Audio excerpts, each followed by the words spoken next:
तो नमस्कार मित्रों, एक बार पुनः आपका जीनियस नर्सिंग एकेडमी के ऑनलाइन और ऑफलाइन प्लेटफॉर्म पर मैं नील जांगिड़ हार्दिक स्वागत और अभिनंदन करता हूं। सबसे पहले मुझे बताइए, मेरी वॉइस और वीडियो आप तक प्रॉपर आ रहा है या नहीं? अगर प्रॉपर आ रहा है तो यस लिखिए और फिर हम शुरू करते हैं। श्री गणेश करते हैं। माँ दुर्गा का नाम लेकर इन भुजाओं में भवानी बोलती है, इन भुजाओं में भवानी बोलती है और वीरता की वो कहानी बोलती है। पृथ्वी का लहू बलकर बोलता है और राणा प्रताप की जिंदा जवानी बोलती है। तो आप सबका राजस्थान की धरती से मैं नील जांगिड़ जीनियस नर्सिंग एकेडमी पर आपका स्वागत करता हूं। तो सीटी का आगाज हो चुका है, किसी को डरने की कोई आवश्यकता नहीं है जी। आपको पहले ही पता चल गया है, सर ने पूरी बात बता दी है कि किस प्रकार हमारा बेंच रहेगा, किस प्रकार आपको क्लासें दी जाएगी। तो सबसे पहले सर ने मुझे मौका दिया है आपके सामने रूबरू होने का, तो आपका मैं तहे दिल से खुली बाह फैलाकर हार्दिक स्वागत और अभिनंदन करता हूं। तो आप सभी जानते हो सर को किस प्रकार टीम रखते हैं, तो हमारी 1 नंबर की टीम है, बाकी आप देख लोगे। तो अब बात करेंगे हम हरियाणा सीटी को लेकर। और हरियाणा सीटी में अलग अलग सब्जेक्ट आते हैं। एक सब्जेक्ट आता है हमारा सामान्य ज्ञान, और इस सामान्य ज्ञान ने लोगों के होश उड़ा रखे हैं जी। बड़ी बड़ी बात यही है, अब पता नहीं क्या पूछते हैं क्या नहीं। और ये सामान्य ज्ञान हमारी सीटी में पिछली बार, अब की बार नया सिलेबस आएगा तब नए के अनुसार बात कर लेंगे। एक बार पिछली बार के हिसाब कर रहे हैं, और जो पीछे था और नया आएगा वो नया करवाएंगे। ऐसे नहीं कि पिछली बार की तरह करवा देंगे, नहीं जी, नया करवाएंगे। इस सामान्य ज्ञान में पिछली बार 25 नंबर का पूछा गया था, और 25 नंबर में क्या क्या था। किसी ने पेपर नहीं दिया तो कोई बात नहीं, अब की बार देना और पास हो जाओ, सोचने की कोई जरूरत नहीं है। एक तो इतिहास था, कहां का? हरियाणा का सिर्फ। दूसरी कला संस्कृति यानी आर्ट एंड कल्चर। तीसरा था राजनीति विज्ञान यानी पॉलिटिकल साइंस। अब आपको मैं बता दूं हरियाणा के इतिहास में क्या लगता है, तो वही लगता है जी, हमारे जो प्राचीन समय में लोग हुए, बाद में अंग्रेज आए, राजा हुए, उनके बारे में पढ़ेंगे। तो कहानी की तरह पढ़ेंगे, आपको दिमाग पर कोई लोड नहीं लेना। और कला संस्कृति तो ऐसा सब्जेक्ट है जी, आप सभी जानते हो। तो अब आप पूछोगे सर क्या पढ़ाओगे कला संस्कृति में? तो कला संस्कृति में हम एक तो पढ़ेंगे स्थापत्य कला। कौन सी कला? स्थापत्य कला। स्थापत्य कला के बारे में आप जानते हो क्या होती है? स्थापत्य कला यानी हमारे स्थापत्य में क्या क्या बना है, मंदिर, महल, दुर्ग और गुरुद्वारे और मस्जिद, ये आती है स्थापत्य कला में। फिर आती है हमारी लोक कला। और लोक कला में क्या आता है जी? लोक कला में आपको पता है, एक तो आता है नृत्य, एक आता है लोकगीत, और एक आता है लोकनाट्य। और लोकनाट्य हमारे एक ही लगता है जी, स्वांग। ये पढ़ेंगे हम कला संस्कृति में। और राजनीति विज्ञान में पढ़ते हम राज्यपाल, मुख्यमंत्री, मंत्री परिषद, महाधिवक्ता और हमारी उच्च न्यायालय। बस इतनी बातें पढ़ते हैं। एक आता है करंट। क्या आता है? करंट। और करंट के नाम पर भैया लोगों ने भर भर के दे रखा है यूट्यूब पर, इतनी बड़ी क्लासें देते हैं 30-30 घंटे की, और बाद में कहते हैं हमारे 2 प्रश्न आए 30 घंटों में। फिर क्या फायदा? क्या फायदा? मैं आपको 30 घंटे इतिहास कराऊंगा और 30 घंटे के इतिहास में से 9 प्रश्न आएंगे जी। इससे अच्छा हम करंट लास्ट में शुरू करेंगे। अगर आप कहोगे तो अब भी कर देंगे, अगर आप कहोगे लास्ट में शुरू करो तो लास्ट में कर देंगे। इतने सब्जेक्ट आते हैं मिलाकर, कितने नंबर के जी? कुल प्रश्न आते हैं 25। कितने आते हैं? 25। और हम 25 प्रश्न के प्रयास में लगे हैं और आपको सफलता जरूर मिलेगी। तो आज हम सब्जेक्ट की शुरुआत करेंगे इतिहास की। किसकी करेंगे? इतिहास की, या मानो कला संस्कृति।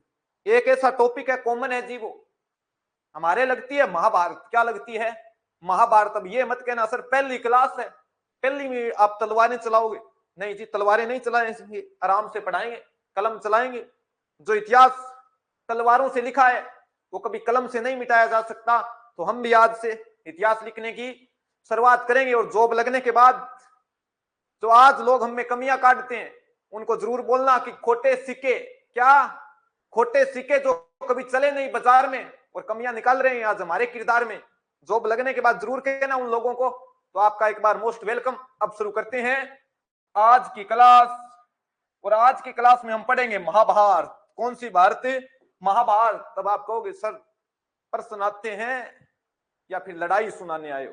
नहीं जी, हरियाणा में पिछले 10 सालों के अंदर जितने भी एग्जाम हुए हैं और जहां आता है भारत का इतिहास, भारत का जीके या हरियाणा का जीके, वहां किसके प्रश्न पूछे जा रहे हैं? महाभारत के। तो महाभारत के बारे में एक एक बात पढ़ेंगे, किसने लिखी, क्यों युद्ध हुआ, सब कुछ पढ़ेंगे और कहां बैठकर लिखी। एक एक पेजे दिखाऊंगा आपको पलट के मैं। तो आओ शुरू करते हैं। महाभारत की शुरुआत से बात करेंगे। अब आप कहोगे सर महाभारत हुई कब है, कौन से युग की बात है जी? हमारे धर्म ग्रंथ कहते हैं कि आज चल रहा है कलयुग, और आपको भी पता है जी घोर कलयुग चल रहा है। और इस कलयुग से पहले हमारे एक युग आया था द्वापर। कौन सा युग? द्वापर युग। और ये महाभारत की घटना कौन से युग से मानी जाती है? द्वापर युग से। ये हमारे धार्मिक ग्रंथ बताते हैं जी। अब आप कह दोगे सर आप थे क्या? नहीं जी, हमारे धार्मिक ग्रंथ बताते हैं, हमारे पौराणिक स्रोत बताते हैं कि महाभारत की घटना कब घटी, तो द्वापर युग में। आपसे पहला ही प्रश्न आएगा कि महाभारत की घटना कौन से युग की थी, तो द्वापर की थी। कौन से? द्वापर की। और शुरुआत कैसे होती है तो सुनो फिर। एक शासक था, नाम था शांतनु। क्या था? महाराज शांतनु। इसी को बोलते हैं शांतनु। क्या बोलते हैं? शांतनु या शांतनु। कहां के शासक थे? तो हस्तिनापुर के। कहां के? हस्तिनापुर नरेश शांतनु थे। और अब आप कहोगे सर ये किसके वंशज थे, कौन थे? तो आओ बात करते हैं शांतनु के बारे में। आप सबने नाम सुना है शकुंतला और दुष्यंत का। किसका? शकुंतला और दुष्यंत। सुना है या नहीं सुना? सुना होगा जी, क्योंकि आप हरियाणा की धरती से हो। ये जनमानस की कहानियां आपने जरूर सुनी है। तो एक भारत में सम्राट हुआ, नाम था दुष्यंत, और इनकी पत्नी का नाम था शकुंतला। क्या था? शकुंतला नाम था जी। और इस शकुंतला और दुष्यंत के एक पुत्र होता है, जो इतिहास में किस नाम से फेमस होता है? राजा भरत के नाम से फेमस होता है। और हमारी जनमानस की कहानियां और हमारा इतिहास बताता है इस शकुंतला और दुष्यंत के पुत्र भरत के नाम पर हमारे भारत का नाम पड़ा था। क्या? भारत। क्या पड़ा था? हमारे हिंदुस्तान का नाम भारत किसके नाम पर पड़ा? तो शकुंतला और दुष्यंत के पुत्र भरत के नाम पर पड़ा। और इसी भरत की पीढ़ी में आगे जाकर, किसकी? इस भरत की पीढ़ी में आगे जाकर एक व्यक्ति पैदा होता है। उस व्यक्ति का नाम क्या था तो बता देना। महाराज शांतनु। क्या था? महाराज शांतनु। इसी को बोलते हैं शांतनु। तो याद रहेगी ये बात। अब इसी शांतनु से हम कहानी शुरू करते हैं। आपसे पूछा जाएगा महाभारत का मुख्य पात्र कौन था, महाभारत कहां से शुरू होती है? तो महाभारत कहां से शुरू होती है? शांतनु से। कहां से? शांतनु से। ये किन के वंशज माने जाते हैं? भरत के। किन के? भरत के। और भरत के नाम पर किसका नाम पड़ा है? हमारे आर्यवर्त का नाम क्या पड़ा है? भारत पड़ा है। क्या पड़ा है? भारत पड़ा है। और भरत किसका वंशज है तो बता देना, शकुंतला और दुष्यंत का। ये हिंदी साहित्य में आपने जरूर पढ़ा है, शकुंतला और दुष्यंत। और इनके आगे जाकर कौन होता है तो राजा शांतनु। राजा शांतनु कहां के राजा बनते हैं तो बता देना, हस्तिनापुर के। कहां के? हस्तिनापुर के राजा बनते हैं। और राजा शांतनु धीरे धीरे बड़े हुए, और बड़े होने के बाद आयु 21 आती है और शादी की मन में लालसा होती है। तो भाई एक दिन शिकार खेलने गया। राजाओं के शौक थे जी शिकार खेलना, और शिकार खेलते खेलते गंगा के तट पर चला गया। और मां गंगे, हमारी सनातन संस्कृति में 3 चीजों का बहुत महत्व है जी, गंगा, गायत्री और गोपाल का। किनका? गंगा, गायत्री और गोपाल का। और गोपाल से जुड़ी है गाय। क्या जुड़ी है? गाय। तो याद रखना, गंगा, गोपाल, गाय और गायत्री का बहुत महत्व है। शिकार खेलते खेलते महाराज शांतनु कहां चले गए? गंगा जी के किनारे। और गंगा जी उस टाइम बताया जाता है कि प्रकट हो रही थी, यानी पानी से बाहर आ रही थी। और महाराजा शांतनु ने किसको देखा? गंगा को। किसको देखा? गंगा को देखा। और गंगा को देखते ही भाई के कुत्ते फेल हो गए। और गंगा से सीता ही कहा, घुटनों के बल बैठकर, विल यू मैरी मी? और गंगा ने पूछा, कहना क्या चाहते हो? तो भाई ने कहा, शादी करनी है आपसे। क्या करनी है? शादी। और गंगा ने कहा कि महाराज शांतनु, अब कल आइए मैं सोच कर बताऊंगा। और महाराज शांतनु घर चले गए और घर जाकर गंगा के बारे में सोचने लगे कि क्या चेहरा था। और इस सोच के साथ पूरी रात निकाल देते और दूसरे दिन गंगा के किनारे पुनः आते हैं महाराज शांतनु। ये महाभारत का कैरेक्टर है शांतनु। पूछा जाएगा महाभारत कहां से शुरू होती है, यहीं से शुरू होती है। तो शांतनु गंगा के किनारे आते और गंगा से कहा कि गंगा बताइए आपने क्या सोचा। तो गंगा ने कहा मैं आपसे शादी तो कर लूंगा, पर क्या, पर मेरी एक बात माननी होगी आपसे, मैं प्रॉमिस चाहती हूं। और महाराज ने कहा कि आप शादी कीजिए, आपके सारे प्रॉमिस पुगाए जाएंगे। और गंगा ने कहा सारे नहीं जी, एक पुगाना है। तो बताइए कौन सा प्रॉमिस है। तो गंगा जी ने कहा कि मैं जब भी कोई काम करूं तो आप पूछोगे नहीं गंगा ये क्या काम कर रही है तुम। अगर आपने पूछा, आपने प्रॉमिस तोड़ा, तो मैं उसी दिन छोड़कर आपको चली जाऊंगी। ये बात किसने कही? गंगा ने कही। और राजा ने जोश जोश में हाँ भर दी। और शादी किससे कर ली? मां गंगा से। किसने? महाराज शांतनु ने शादी कर ली। और शादी के दौरान पुत्र हुआ, गंगा के पहला पुत्र हुआ।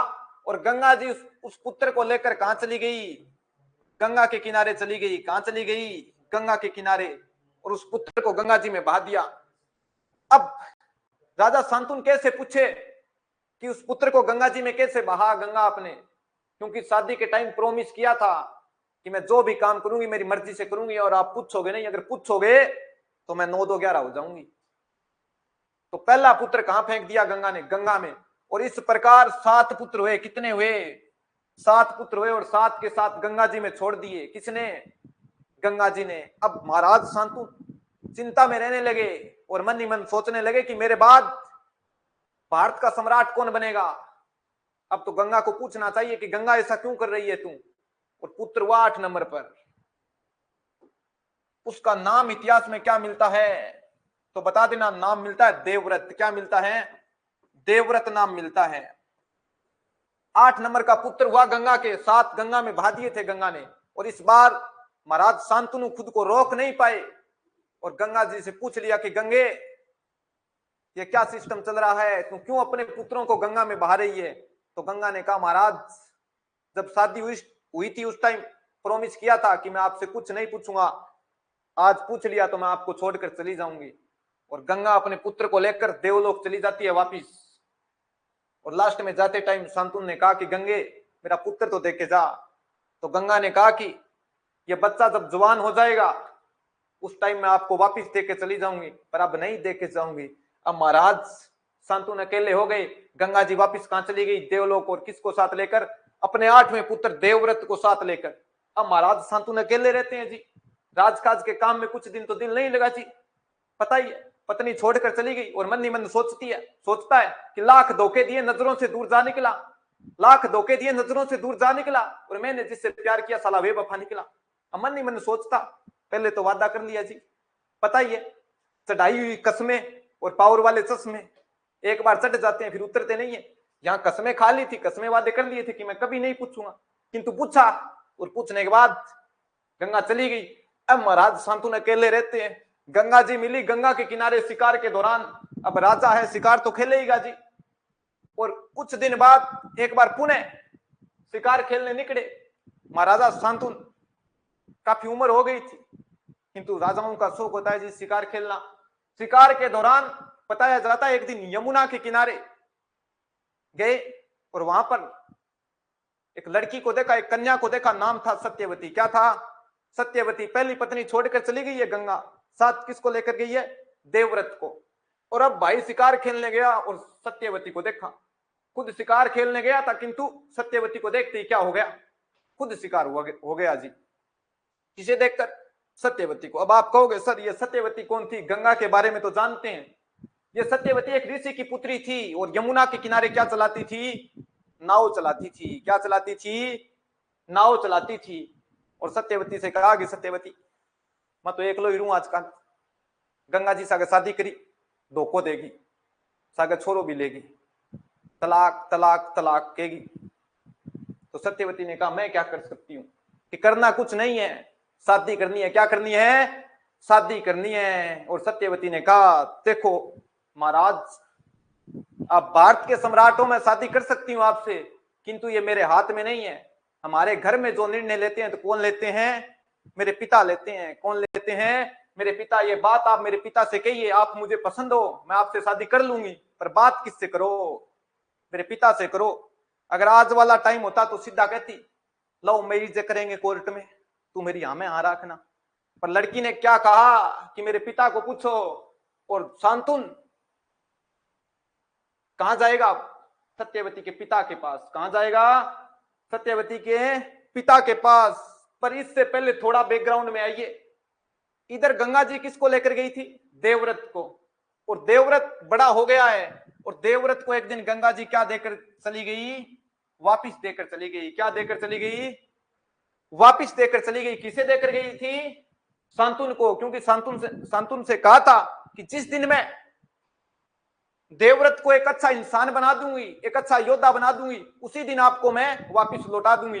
तो अब देवव्रत वापिस आ गया किसके पास? शांतुन के पास। और इधर भाई के चर्चे किसके साथ चल रहे हैं? तो सत्यवती के साथ। और सत्यवती ने कह दिया कि आप मेरे पिता से बात कीजिए। अब टाइम निकलता गया, निकलता गया।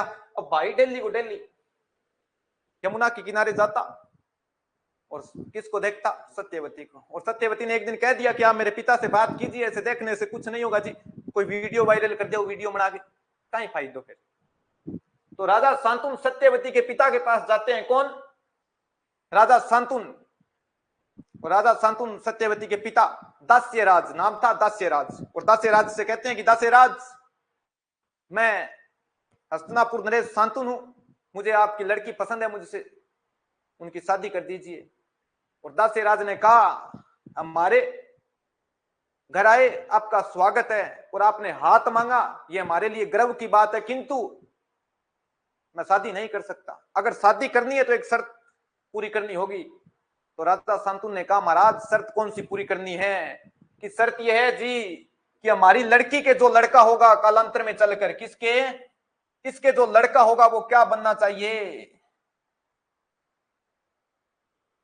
भारत का अगला बादशाह बनना चाहिए, यानी तेरे बाद क्या बनना चाहिए? राजा बनना चाहिए। और शांतुन के हाथ कांप गए जी। शांतुन ने कहा कि देखो ऋषिराज, मैंने पहले ही घोषणा कर दी है, मेरे बाद मेरा बेटा देवव्रत राजा बनेगा। कौन बनेगा? देवव्रत राजा बनेगा। मैंने घोषणा कर रखी है, मेरा बड़ा पुत्र है, और भारत वंश की ये रीत है, बड़ा बेटा क्या बनता है? राजा। और देवव्रत से योग्य इस दुनिया में कोई दूसरा व्यक्ति नहीं है। तो मैंने घोषणा कर दी है, राजा कौन बनेगा? देवव्रत बनेगा। और इधर सत्यवती के प्रेम में डूबे। अब क्या करे? भाई वापिस आ गया। कौन? शांतुन। अपने घर आकर सैड सैड सॉन्ग सुनने लगे, अच्छा सिला दिया तूने मेरे प्यार का। और घर पर रहने लगा शांतुन। और देवव्रत को चिंता होगी या नहीं होगी अपने पिता की? कन्फर्म होगी जी। और एक दिन देवव्रत ने पूछ लिया, डैडी बॉस, आजकल यहाँ सेड सेडिकियां सुनो, अच्छा सिला दिया। तो शांतुन ने कह दिया कि नहीं कोई बात नहीं, ऐसे ही सुन रहा हूं। पर दिन बीतते गए और देवव्रत को चिंता रहने लगी। किसकी? शांतुन की। क्योंकि हस्तिनापुर का राज अस्त व्यस्त हो गया था, क्योंकि राजा प्रेम में डूब गया था। आपको पता ही है कि बिनाई में मानस मर्जे, बिनाई में मानस मर्जे, चोरी जुआ जारी में, और बड़े बड़ों का शीश उतर गया पर तिरिया की यारी में। और भाई एक तिरिया के प्यार में फंस चुका था, नुकसान तो है, राज जा रहा है। और देवव्रत को चिंता कि पिता बता नहीं रहा। तो देवव्रत ने एक दिन, शांतुन का एक सारथी था। क्या? सारथी। अब आप कहोगे सर सारथी कौन होता है? जो रथ चलाता है। क्या? जो रथ चलाता है। उससे पूछा कि सच सच बता, मेरा पिता कहां गया था? इतना दुखी रहने लगा, तेरे साथ गया था अंतिम बार, बता कहां गया था? तो भाई आपने बरगुवार तो कह दिया ठेके पर गए हो, बट पी गया हो। पर सारथी ने सब कुछ सत्य बताया कि एक कन्या है दास्यराज की, उसका नाम सत्यवती है, उसके पास गए थे हाथ मांगने। किसका? सत्यवती का। और दास्यराज ने शर्त रखी कि मैं शादी तो कर दूंगा, किंतु इसका बेटा क्या बनना चाहिए? अगला राजा बनना चाहिए। क्या बनना चाहिए? राजा बनना चाहिए। और तेरे पिता ने मना कर दिया, क्योंकि पहले ही राजा घोषित किसे कर दिया है? तुझे, यानी किसे? देवव्रत को राजा घोषित कर दिया है। तो भाई ने कहा मुझे राजा नहीं बनना, मेरे पिता की क्या करनी है, शादी करनी है, मैं मेरे पिता को दुखी नहीं देख सकता। तो उसी टाइम गंगा का पुत्र देवव्रत किसके पास जाता है, इस सत्यवती के पिता के पास जाता है, और नाम था दास्यराज। क्या था, दास्यराज। और दास्यराज से कहा कि मैं शांतनु पुत्र कौन हूं, देवव्रत हूं, और मैं मेरे पिता के लिए आपकी लड़की सत्यवती का हाथ मांगने आया हूं। तो शांतनु का पुत्र गंगा, शांतनु का पुत्र देवव्रत पूरी बात बताता है किसको, दास्यराज से। और दास्यराज ने कहा देखो शादी कर देंगे, किंतु सत्यवती का लड़का क्या होना चाहिए, अगला राजा होना चाहिए। और भाई ने कहा मैं प्रॉमिस करता हूं आपसे, मेरे पिता ने मुझे राजा घोषित किया है, मैं राजा नहीं बनूंगा, मैं राजकाज का क्या करता हूं, त्याग करता हूं, और आपकी लड़की का अगला पुत्र क्या बनेगा, राजा बनेगा। इस बात को कहकर सत्यवती को लेकर कहां जाते हैं, किसके पास, अपने पिता के पास। और पिता से कहा कि पिताजी मैंने वहां प्रॉमिस करा है, क्या किया है कि मैं राजा नहीं बनूंगा, सत्यवती का अगला बेटा क्या बनेगा, राजा बनेगा। मैंने प्रतिज्ञा ली है, क्या ली है, मैंने प्रतिज्ञा ली है दास्यराज के सामने कि मैं आजीवन क्या रहूंगा, ब्रह्मचर्य रहूंगा, यानी कुंवारा रहूंगा, और अगला राजा कौन बनेगा, आपकी कन्या सत्यवती का पुत्री क्या बनेगा, राजा बनेगा। तो किसको लाकर दे दिया, तो बता देना किसको, सत्यवती को, शांतनु को लाकर दे दिया। और ये देवव्रत एक प्रतिज्ञा लेता है कि मैं आजीवन क्या रहूंगा, कुंवारा रहूंगा। और इतिहास में कौन सी प्रतिज्ञा ली थी, भीष्म प्रतिज्ञा, कौन सी, भीष्म है। और ये देवव्रत उस प्रतिज्ञा के बाद भीष्म पितामह के नाम से फेमस हुआ। किस नाम से, भीष्म पितामह के नाम से फेमस कौन हुआ, देवव्रत हुआ जी। ये प्रतिज्ञा क्यों ली थी, क्योंकि अपने पिता की क्या करनी थी, शादी, क्या करनी थी, शादी करनी थी। अब शादी हो गई जी। एक और तो भीष्म है, किसका पुत्र, गंगा और शांतनु का। और इधर सत्यवती के दो संतान होती है, और दोनों संतानों के नाम आपको पता है, सामने दिख रहे हैं। एक का नाम था चित्रांगद, एक का नाम था विचित्रवीर्य। क्या था, विचित्रवीर्य। अब निर्णय लिया गया, शांतनु की मृत्यु के बाद निर्णय कौन लेगा, तो गंगा का पुत्र भीष्म ही लेगा जी। कौन लेगा, भीष्म लेगा। क्यों लेगा, क्योंकि कह कराया था सत्यवती के पिता से कि आपकी लड़की के जो पुत्र होगा उसको राजा बनाऊंगा मैं, और रक्षा करूंगा। तो अगला राजा कौन बना दिया शांतनु के बाद, चित्रांगद को। किसको, चित्रांगद को। किंतु चित्रांगद की कुछ समय बाद युद्ध के दौरान क्या हो जाती है, मृत्यु हो जाती है। उसके बाद राजा किसको बनाया, तो इसके भाई विचित्रवीर्य को। किसको बनाया, विचित्रवीर्य को बनाया था। क्यों बनाया, क्योंकि इसके कोई संतान नहीं, अगर संतान होती तो पता नहीं इसकी पीढ़ी आगे राजा बनती, किंतु इसकी ये संतान क्या हो गई थी, मृत्यु हो गई थी। अगला शासक कौन बना जी, तो विचित्रवीर्य। कौन बना, विचित्रवीर्य। और विचित्रवीर्य की शादी होती है अंबिका और अंबालिका से। किससे, अंबिका और अंबालिका से। अब मैं एक बात थोड़ी सी हटके बताऊंगा, जब मैं आपको कभी अंबाला पढ़ाऊंगा उस टाइम में कहूंगा अंबाला का नाम अंबालिका के नाम पर पड़ा है। किसके नाम पर है, अंबालिका के नाम पर है। तब आपके मन में यह नहीं आना चाहिए कि सर अंबालिका कौन है। तो मैं पहले ही क्लियर कर देता हूं, अंबालिका किसकी पत्नी है, विचित्रवीर्य की। और विचित्रवीर्य किसका लड़का है, सत्यवती का। और सत्यवती किसकी पत्नी है, शांतनु की। किसकी, शांतनु। जब आप कहोगे शांतनु कौन है, तो यह है महाभारत का मुख्य कैरेक्टर है, महाभारत यहीं से शुरू होती है। तो विचित्रवीर्य की शादी एक तो होती है अंबालिका के साथ, एक होती है किसके साथ है, धृतराष्ट्र के साथ है। तो इतनी बात याद रहेगी क्या आपके, कहानी थोड़ी लंबी हो गई, किंतु यह कहानी सुननी बहुत जरूरी थी जी। क्यों, क्योंकि इस कहानी से प्रश्न पूछे जाते हैं। शादी किसके साथ होती है, अंबिका और अंबालिका के। आगे जाकर अंबालिका के पुत्र होता है पांडु। कौन होता है, पांडु। और इस पांडु के आगे जाकर कितने पुत्र होते हैं, 5 होते हैं जी। कितने होते हैं, 5 पुत्र होते हैं। और 5 का नाम आप जानते हो, पता ही है, युधिष्ठिर, भीम, अर्जुन, सहदेव और नकुल। 5 किसके होते हैं, पांडु के होते हैं। और पांडु के जो 5 पुत्र हुए कालांतर में वो क्या कहलाए, पांडव। क्या कहलाए, पांडव। और इधर अंबिका के कौन होता है, तो धृतराष्ट्र। कौन होता है, धृतराष्ट्र। और इसके होते हैं 100 पुत्र। कितने होते हैं, 100 पुत्र होते हैं जो इतिहास में कौरव कहलाते हैं। क्या कहलाते हैं? कौरव कहलाते हैं। और कौरवों की एक बहन भी थी। क्या थी? कौरवों की एक बहन थी, नाम थी दुशाला। आई बात इतनी क्या समझ आपके? नहीं आई या आई? आ गई ना आपके समझ में? बताओ। जन्म से अंधा था, बिल्कुल जी अंधा था, एकदम सही बात है। वो बात आपके पूरी की पूरी पल्ले पड़ गई, समझ में आ गई होगी। अगर नहीं आई तो बता दो। अगला राजा कौन बनेगा जी विचित्र वीर्य की मृत्यु के बाद? अगला राजा बनाया गया पांडु को। किसे बनाया गया? पांडु को बनाया गया। और पांडु के कितने पुत्र थे? 5 थे। कितने थे? 5 थे। किंतु राजा बनने के कुछ समय बाद क्या हो गई? डेथ हो गई। किसकी? पांडु की। और उसके बाद राजा किसको बना दिया जी? धृतराष्ट्र को। किसे? धृतराष्ट्र को राजा बना दिया। पांडु के बाद पांडु के पुत्र राजा नहीं बने। किसको बना दिया? पांडु के भाई को राजा बना दिए। और इसके कितने पुत्र थे? 100 थे जी। कितने थे? 100। इधर थे 5।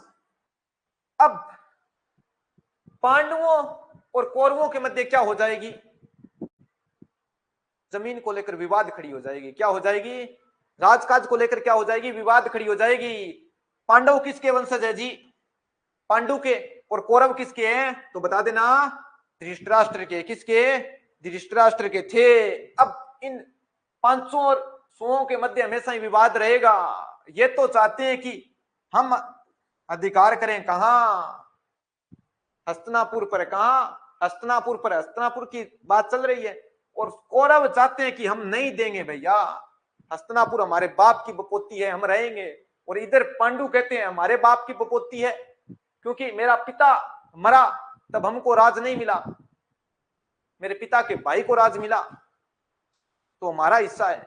और ये कहते हैं नहीं जी हमारा बाप अब राज है, ये हमारा ही रहेगा। तो ये लड़ाई आपको पता है बड़े स्तर पर फैल जाएगी। और इतिहास में ये लड़ाई आकर जाकर क्या कहलाती है? पांडव और कौरवों की लड़ाई। और इतिहास में युद्ध महाभारत के नाम से फेमस होता है। किस नाम से? महाभारत नाम से फेमस होता है। और महाभारत युद्ध में कौरव कितने थे भैया? कौरव तो कौरव थे 100। कितने थे? 100। और पांडु कितने थे? पांडु बता देना कितने थे? 5। और इनके मध्य किसको लेकर विवाद हो जाएगा? राजगद्दी को लेकर। और राजगद्दी कहां की? हस्तिनापुर की। कहां की? हस्तिनापुर की। पूछा जा चुका है कौरव और पांडवों के मध्य किसको लेकर लड़ाई हुई थी? हस्तिनापुर को लेकर है। किसको लेकर है? हस्तिनापुर को लेकर है, विवाद हुआ था, लड़ाई हुई थी। अब अब आप कहोगे सर ये कहानी कहां से बताई है? हमारे तो कुछ पल्ले ही नहीं पड़ा, कहां से गाई है? तो एक किताब है महाभारत। क्या है? एक किताब है, एक ग्रंथ है महाभारत। और उस महाभारत ग्रंथ में ये पूरी की पूरी कहानी मिलती है। अब आओ कहां पर है? ये लो जी शांतनु और गंगा, देखो। आओ अब बात करेंगे महाभारत की। महाभारत का मुख्य कैरेक्टर कौन था? शांतनु था। बस शांतनु तक याद रखना। आगे लड़ाई क्यों बदी पूरी बात तो बतानी पड़ती है। ऐसे मैं शॉर्टकट में बता देता कि कौरव और पांडु लड़े थे। आपके मन में आता है सर कौरव पांडु कौन थे, उनके दादा कौन थे? आता या नहीं आता? आता। तो वो पूरी बात आपके समझ आई है। सिर्फ फिर कुंती कौन थी? ओहो आओ, आपके डाउट नहीं रहना चाहिए जी, ये तो कभी मन में ही नहीं आना चाहिए। इनके कितने पुत्र थे? धृतराष्ट्र के 100 थे। इनके पत्नी थी, उसका नाम था गंधारी। क्या था? गंधारी। और इस गंधारी के कितने पुत्र हुए? 100 हुए थे। कितने हुए थे? 100 हुए थे। इन 100 का आगे जाकर क्या नाम पड़ा? सभी का मिलाकर कौरव। क्या पड़ा? कौरव। और पांडु की पत्नी का नाम था कुंती। क्या था? कुंती। और इस कुंती के 5 पुत्र हुए, वो कहलाए पांडव। क्या कहलाए? पांडव। कुंती किसकी पत्नी है? पांडु की है। और इनके कितने पुत्र हुए? 5। और धृतराष्ट्र की पत्नी कौन है? गंधारी। और गंधारी के कितने हुए? 100 हुए। आ गई बात समझ में क्या जी आपके? पांडव की पत्नी, बिल्कुल जी सही बात है। आओ, अब ये पूरी की पूरी जानकारी मैंने कहां से दी है? महाभारत से। कहां से दी है? महाभारत से। पीछे भी प्रश्न पूछे गए हैं और आगे भी पूछे जाएंगे। सबसे पहले पूछा जाएगा कि महाभारत क्या है। आपसे सीधा पूछा जाएगा महाभारत क्या है, तो आप बता देना भारत का एक धार्मिक ग्रंथ है, सनातन धर्म का। क्या है? धार्मिक ग्रंथ है। अगर आपसे पूछ ले उस ग्रंथ को किसने लिखा, क्या जानकारी मिलती है? तो ग्रंथ के बारे में अलग अलग जानकारी मिलती है जी। एक बार मैं पानी पी लूं फिर बताता हूं आपको।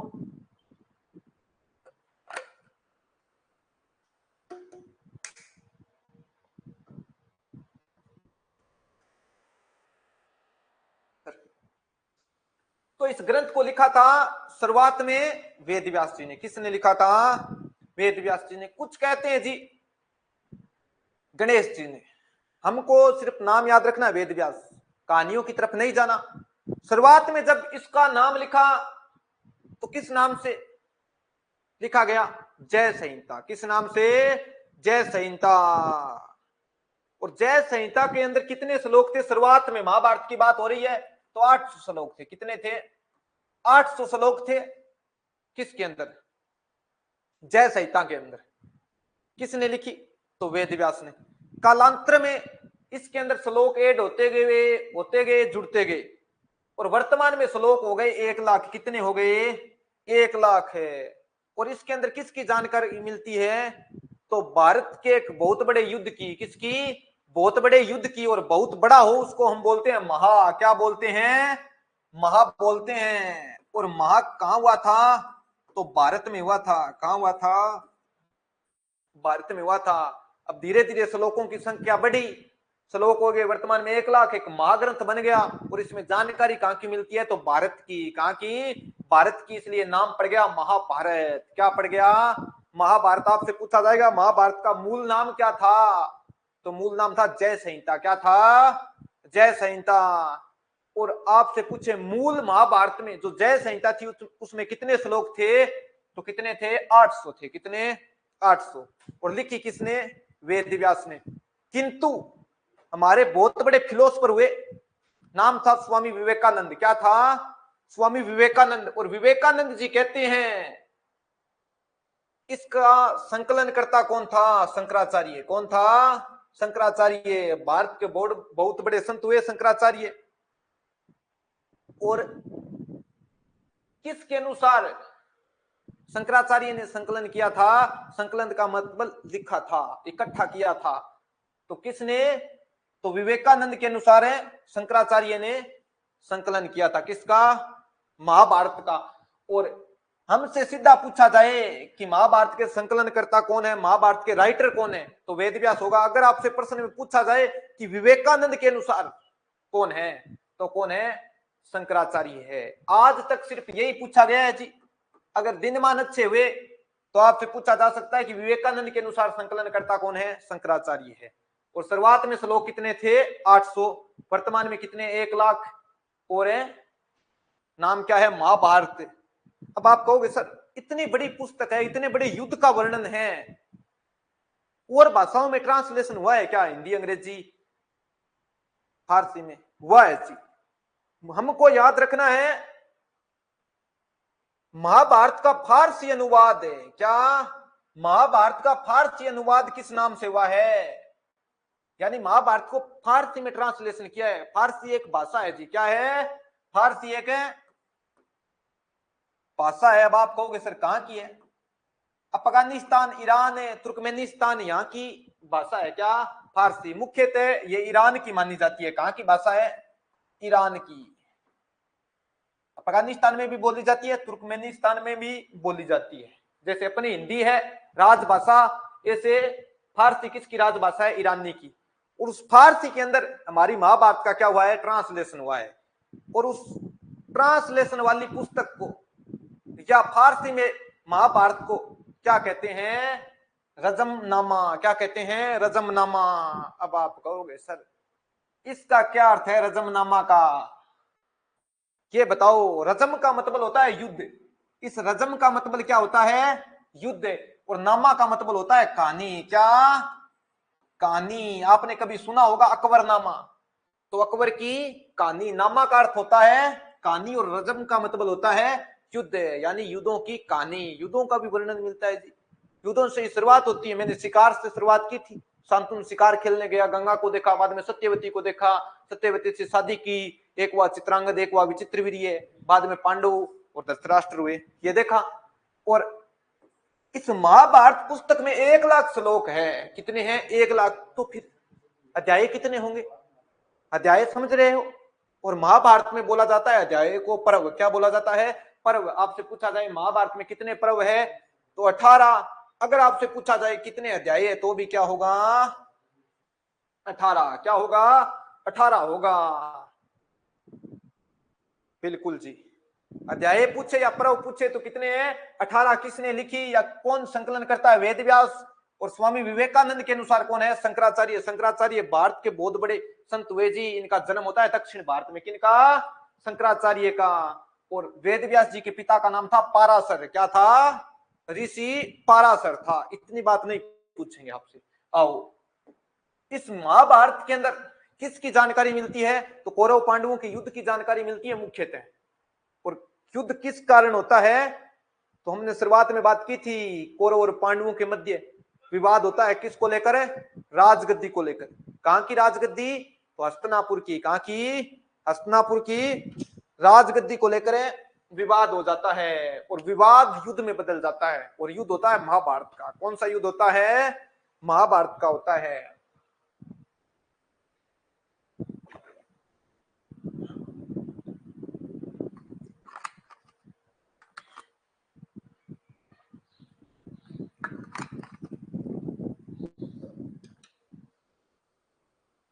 अब युद्ध के अंदर एक और तो आपको पता है, कौरव होंगे, एक और होंगे पांडव। क्या होंगे?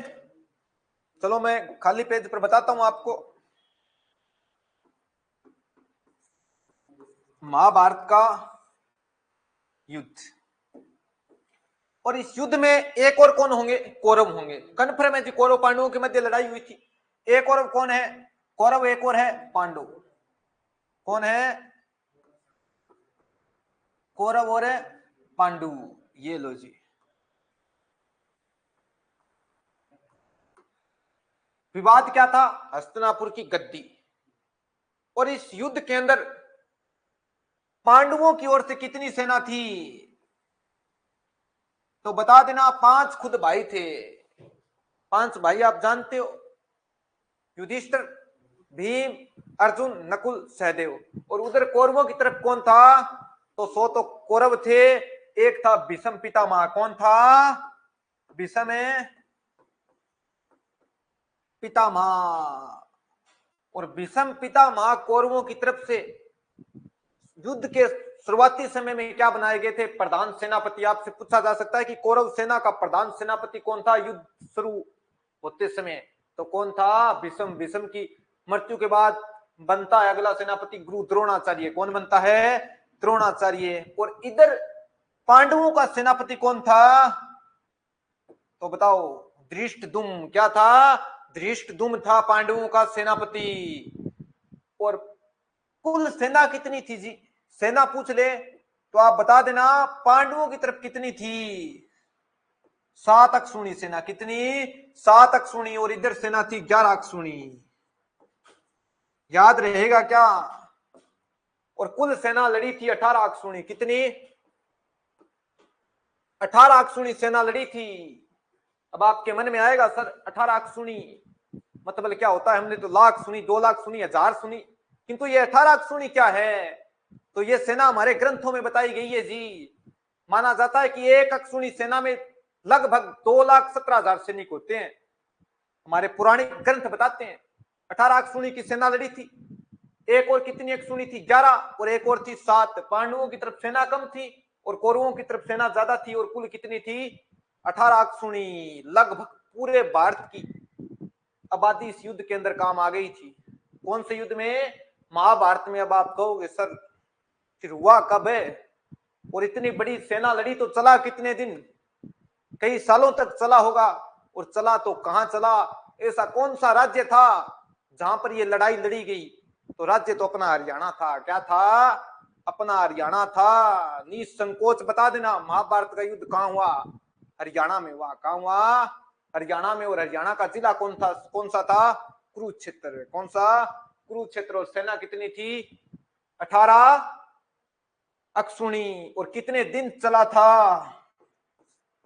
तो 18 ही दिन चला था। कितने दिन है? 18 अक्षुणी सेना लड़ी, 18 दिन युद्ध चला। और युद्ध खत्म होने के बाद इस 18 अक्षुणी सेना में जो योद्धा लड़े मात्र 18 बचे थे। कितने? मात्र 18 बचे थे। कितना बड़ा युद्ध रहा होगा। और इस युद्ध से पहले एक घटना घटती है, वो सुनिए। अब आप कहोगे सर कौन सी घटना? इस युद्ध से पहले एक और तो किन की सेना लगती है? पांडवों की एक और सेना लगती है, कौरवों की। परिवार ही था जी। शुरुआत में हमने देखा शांतनु एक राजा था, उनकी पीढ़ी चल रही है। और पांडवों में एक व्यक्ति था, अर्जुन। कौन था? अर्जुन। और अर्जुन का इस युद्ध में सारथी कौन था? सारथी समझ रहे हो? रथ चलाने वाला व्यक्ति भगवान कृष्ण था। कौन था?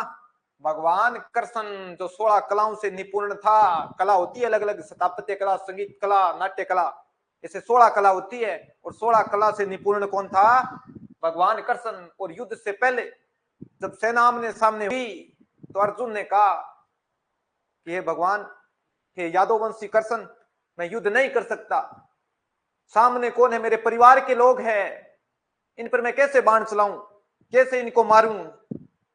और उस टाइम भगवान कृष्ण कहते हैं कि यहां कोई अपना नहीं है जी। अगर अपने होते तो उस दिन तुम्हें आधा राज मिलता। क्या मिलता? आधा राज मिलता। अगर अपने होते तो तुम्हारी बहू, तुम्हारी वाइफ को ये नंगी थोड़ी करते भरी सभा में। ये तुम्हारे अपने नहीं है, इस दुनिया में कोई अपना नहीं है, आप बाण चलाइए। किंतु अर्जुन मना कर देता है। तभी भगवान कृष्ण कहते हैं, इस दुनिया में जो कुछ हो रहा है, जो कुछ होगा और जो कुछ हो गया, वो सब करने वाला कौन हूं? मैं स्वयं हूं। कौन हूं? मैं खुद हूं। तुझे चिंता करने की कोई आवश्यकता नहीं। हार भी मैं हूं, जीत भी मैं हूं, थल भी मैं हूं, नभ भी मैं हूं, पानी भी मैं हूं और आग भी मैं हूं, देव भी मैं हूं, दानव भी मैं हूं। तू बाण चला, सिर्फ युद्ध कर। और इस ज्ञान को इतिहास में क्या कहा जाता है? गीता का ज्ञान। क्या कहा जाता है? गीता का ज्ञान कहा जाता है। कमेंट है सब मतबली है। बिल्कुल जी, सब मतबली है। कौन किसके साथ जाता है? तो इस युद्ध से पहले ज्ञान दिया जाता है किसको? अर्जुन को। और वो ज्ञान इतिहास में भगवत गीता के नाम से फेमस होता है। किस नाम से? भगवत गीता के नाम से। युद्ध से पहले सेना लगी है 18 अक्षुणी, एक और कौरव, एक और पांडव। पर भगवान कृष्ण ज्ञान किसको देते हैं? अर्जुन को। किसको? अर्जुन को। याद रखना, किसने दिया था? भगवान कृष्ण ने अर्जुन को। और ये जानकारी कहां से मिलती है? तो महाभारत के 6ठे अध्याय से। कौन से? हमने बात की थी कुल अध्याय कितने? 18। कितने हैं? 18 अध्याय है। और कौन से अध्याय में भगवत गीता का चर्चा है? तो 6ठे पर्व में। कौन से में? 6ठे पर्व में है। और आपसे पूछा जाए किस दिन सुनाया ये ज्ञान, कौन सी तिथि थी?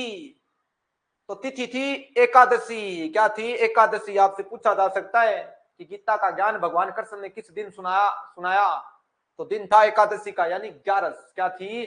11। और दिन था रविवार का, यानी छुट्टी थी उस दिन। क्या थी? छुट्टी। अब मन में आएगा कितने मिनट सुनाया? तो 45 मिनट है। कितनी मिनट है? 45 मिनट है। और अब आप पूछोगे सर कुरुक्षेत्र में सुनाया, हमको पता है, हमारे घर वाले भी बताते हैं कि कुरुक्षेत्र में सुनाया। पर कुरुक्षेत्र में ऐसी जगह कौन सी थी? कोई जगह भी रही होगी। तो कुरुक्षेत्र में एक सरोवर बना है, नाम क्या है? ज्योतिसर सरोवर है। कौन सा? ज्योतिसर सरोवर या तालाब आएगा। इसके किनारे बरगद के पेड़ के नीचे भगवान कृष्ण ने 45 मिनट तक दुनिया का ऐसा ज्ञान दिया जिस पर आज भी लोग विश्वास करते हैं। तभी तो कहते हैं सब मोह माया है। क्या है? सब मोह माया है। इसी गीता में कहा है कि कर्म कर, फल की चिंता मत कर, किंतु जब तक फल सामने ना दिखाई देना तो कर्म भी नहीं होते। अब सीईटी का पता चला है, आगे सीईटी है 1 महीने बाद, तब हमारे कर्म होने शुरू हुए, वरना पीछे 12 महीने पड़े थे तब तो नहीं पड़े। तो सामने फल होना तब भी कर्म होते हैं भैया, नहीं होते वरना। तो कौन से सरोवर से? ज्योतिषर सरोवर से 45 मिनट का ज्ञान दिया जाता है, और इस ज्ञान के बाद इसी सरोवर के किनारे युद्ध शुरू हो जाता है महाभारत का। किसका? महाभारत का युद्ध शुरू हो जाता है। और कितने दिन चला था? 18। और 18 अक्षौणी क्या लड़ी थी? सेना। अब आप कहोगे सर ये ज्ञान सिर्फ अर्जुन ने सुना था या किसी और ने सुना था? सुना था, और ने भी सुना था। अर्जुन से पहले भी ये ज्ञान था। आपसे पूछा जाएगा अर्जुन से पहले गीता का ज्ञान किसने सुना था? तो भगवान सूर्य ने। किसने? भगवान सूर्य ने। जब अर्जुन ने सुना उस टाइम और भी था क्या कोई सुनने वाला? था, एक व्यक्ति था संजय। कौन था? संजय। ये संजय क्या सुनता है? गीता का पूरा ज्ञान सुनता है। और किसे सुनाता है? धृतराष्ट्र को। किसे? धृतराष्ट्र को सुनाता है कि युद्ध में ये चल रहा है, क्योंकि धृतराष्ट्र को दिखाई नहीं देता था, अंधा था। अगर दिखता तो खुद युद्ध में जाता कौरवों की तरफ लड़ने, किंतु इसको दिखाई नहीं देता। तब कौन बताता है युद्ध की पूरी कहानियां? तो संजय बताता है कि युद्ध में ये हो रहा है, ये ज्ञान बांट रहा है। कौन है? तो भगवान कृष्ण बांट रहा है। बता कौन रहा है? संजय। किसको? धृतराष्ट्र को। और भैया, और गीता को कहते हैं गीतो उपनिषद। क्या कहते हैं? गीतो उपनिषद कहते हैं, याद रखना। और गीता का सार क्या है? गीता का सार यही है कि सब मेरी शरण में आ जाओ। यानी भगवान कृष्ण ने कहा था कि आप मेरी शरण में आइए, तो गीता का ज्ञान यही है, श्री कृष्ण की शरण लेना। किसकी शरण लेना? कृष्ण की शरण लेना। ये ज्ञान कौन से युद्ध के दौरान सुनाया गया था? तो महाभारत के युद्ध के दौरान। कब लड़ा गया? तो हमारी एसएससी मानती है। बाकी हमारे पौराणिक ग्रंथ तो बहुत पहले की बात बताते हैं, पर हमारी एग्जाम कराने वाली एजेंसी क्या मानती है? कब हुआ था? 900 ईसा पूर्व। कब हुआ था? 900 ईसा पूर्व हुआ था। अब आप कहोगे सर ये ईसा पूर्व वाला क्या फंडा है? हमारे तो समझ में ही नहीं आता। हमने तो ईसवी सुना है, ईसा पूर्व क्या होता है? तो 1 मिनट आप आइए खाली पेज पर, ये भी आज क्लियर कर ही लेते हैं, फिर रोज का क्या लफड़ा है।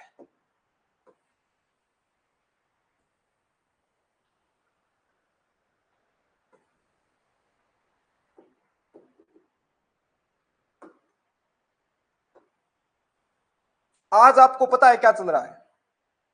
कौन सा सन चल रहा है? कन्फर्म पता है क्या चल रहा है? 2024 ही चल रहा है। इस प्रकार कभी 2023 आया था, और इस प्रकार कभी एक भी तो आया था। क्या आया था? एक भी तो आया था। आज सन चल रहा है 2024। इसी प्रकार कभी सन 1 भी आया था। 1 2 3 ऐसे करते करते हम कहाँ गए? 2024 ईस्वी में आ गए। कहाँ गए? ईस्वी में। ये कैलेंडर है अंग्रेजों का। किनका? अंग्रेजों का कैलेंडर। ये पूरे विश्व में चलता है। किनका चलाया हुआ है? अंग्रेजों का कैलेंडर चलाया हुआ है। और इन्होंने कब चलाया था? तो इन्होंने चलाया था 1 जनवरी सन 1 को। यानी जैसे आज चल रहा है 1 जनवरी 2024, ऐसे तारीख आती है। इसी तरह कभी आई थी 1 जनवरी सन 1। उस दिन क्या शुरू हुआ था? अंग्रेजों का कैलेंडर। अब आप कहोगे सर किस खुशी में शुरू हुआ? कोई शादी थी या कोई जन्म उत्सव था? नहीं जी, नहीं तो कोई शादी थी, नहीं कोई उत्सव था। इस दिन ईसाइयों का भगवान कौन है? ईसा मसीह। कौन है? ईसा मसीह है। इनका क्या हुआ था? जन्म हुआ था। और अंग्रेजों ने कहा जी आज हमारे भगवान का जन्म हुआ है, और इस जन्म की खुशी में हम एक कैलेंडर चलाएंगे और पूरे विश्व में चलेगा। और अंग्रेज पूरे विश्व में लगभग राज करते हैं। तो अंग्रेजों ने कैलेंडर चलाया, पूरे विश्व में चला। पर लोगों ने कहा कि आपके भगवान का तो जन्म अब हुआ है, इससे पहले भी तो सन चल रहे हैं, उनका क्या करें? जो दिन चल रहे हैं उनको कैसे जोड़े? कि इनको ऐसे जोड़ो कि ईसा से 1 साल पहले कोई घटना हुई है तो उसको बोलोगे 1 ईसा पूर्व। यानी ईसा के जन्म से पूर्व की घटना क्या होती है? ईसा पूर्व में काउंट होती है। किस में होती है? ईसा पूर्व में काउंट होती है। अगर ईसा के जन्म से 2 साल पहले कोई घटना घटी है तो वो किस में काउंट होगी? 2 ईसा पूर्व। कोई 3 पहले घटी है तो 3 ईसा पूर्व। इसी तरह ईसा के जन्म से 900 ईसा पूर्व कौन सा युद्ध लड़ा गया था? महाभारत का। कौन सा? महाभारत का। याद रखना, ईसा के जन्म की बाद की घटना कहलाती है ईसवी सन, इससे पहले की घटना कहलाती है ईसा पूर्व। तो ईसा के जन्म से कितने साल पूर्व है महाभारत का युद्ध लड़ा गया था? तो बता देना कितने साल है? 900 साल। और ये बात तो इतनी पल्ले पड़ी गई आपके। तो 900 ईसा पूर्व लड़ा गया था। जिला था कुरुक्षेत्र। कौरव और पांडु सेना 18 दिन तक चला था। और इस युद्ध में कोई घटना घटी क्या? हाँ, घटी घटना। कौन सी? तो इस युद्ध के अंदर सबसे महत्वपूर्ण घटना यह घटती है जी, युद्ध का 18वां दिन तो अंतिम दिन था, पर 13वें दिन एक ऐसी घटना घटी। कौरवों ने रचा चक्रव्यूह। क्या रचा? चक्रव्यूह। और चक्रव्यूह के अंदर कितने घेरे होते हैं? 7 घेरे होते हैं। कितने? 7 सर्किल बने होते हैं चक्रव्यूह के अंदर। और उस चक्रव्यूह को तोड़ने के चक्कर में अर्जुन का पुत्र कौन? अभिमन्यु युद्ध के अंदर घुस जाता है। और घुसने के बाद 7 महारथियों ने मिलकर किसकी हत्या कर दी? तो बता देना किनकी? अभिमन्यु की। किनकी? अभिमन्यु की। अभिमन्यु कौन था? अर्जुन का पुत्र था। और इनका वध कब होता है? तो युद्ध के 13वें दिन। ये 13वां दिन भी पूछा जा चुका है जी, पूछा गया था। अभिमन्यु का वध युद्ध के कौन से दिन होता है? तो 13वें दिन होता है। कौन से गांव में? तो कुरुक्षेत्र का एक गांव है। कौन सा? अमीन गांव। कौन सा? अमीन गांव। अब आप कहोगे सर हम तो कुरुक्षेत्र के हैं, वहीं रहते हैं, पर यह काम तो हमने सुना ही नहीं जी। वर्तमान में इसका नाम कर दिया है, अभिमन्यु के नाम पर है, अभिमन्युपुर। कौन सा? अभिमन्युपुर है। तो वर्तमान में अमीन का नाम क्या है? अभिमन्युपुर है। और जी युद्ध के दौरान कौरवों की तरफ से भीष्म लड़ा था। कौन लड़ा था? भीष्म है। और भीष्म को है इंसा मृत्यु का वरदान कि जीत जाएगा जब भी मरेगा। अगर हमको वरदान हो तो सड़कों पर नचे, पूरा डांस दिखाएं जी, कोई किसी के नीचे आ जाए तो भी कोई फर्क नहीं पड़े, दोबारा खड़े हो जाएंगे। पर भीष्म को क्या था? इंसा मृत्यु का वरदान था। और युद्ध के दौरान 58 दिन तक, कितने दिन है? 18 दिन तक युद्ध चला था। युद्ध के बाद भी कितने दिन है? 58 दिन तक सरसैया पर लेटा रहा। किस पर है? सरसैया। अब आप कहोगे सर सरसैया क्या होती है? सरसैया, ये लो जी फोटो लगाई है हमारी टेक्निकल टीम ने। पूरे के पूरे बाण आर पार हो गए थे और बाणों पर कौन लेटे रहे? भीष्म। कौन है? भीष्म लेटे रहे। और कितने दिन तक है? 58 दिन तक है। कितने दिन तक है? 58 दिन तक है। जब युद्ध खत्म होता है और अंतिम समय जब पांडव इकट्ठे होकर अपने दादा से मिलने जाते हैं कि दादा युद्ध में तो हमने विजय प्राप्त की है, किंतु अब राज किस पर करें? इस संसार में सिर्फ कौन बच्चे हैं? विधवा, महिला और बच्चे बच्चे। छत्री विहीन हो गई है धरती, किस पर राज करें?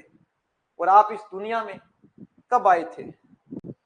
अब जाने का नाम नहीं ले रहे। तो भाई ने कहा अब इतने दुख देख लिए तो आप मुझे अंतिम बार पानी पिला दो और इस संसार को मैं क्या कहूंगा? अलविदा कहूंगा। क्या कहूंगा? अलविदा। और अर्जुन ने कहा दादा अंतिम टाइम चल रहा है, अब भी आप बिस्लेरी की बोतल मांग रहे हो, कहां से ला करते हैं?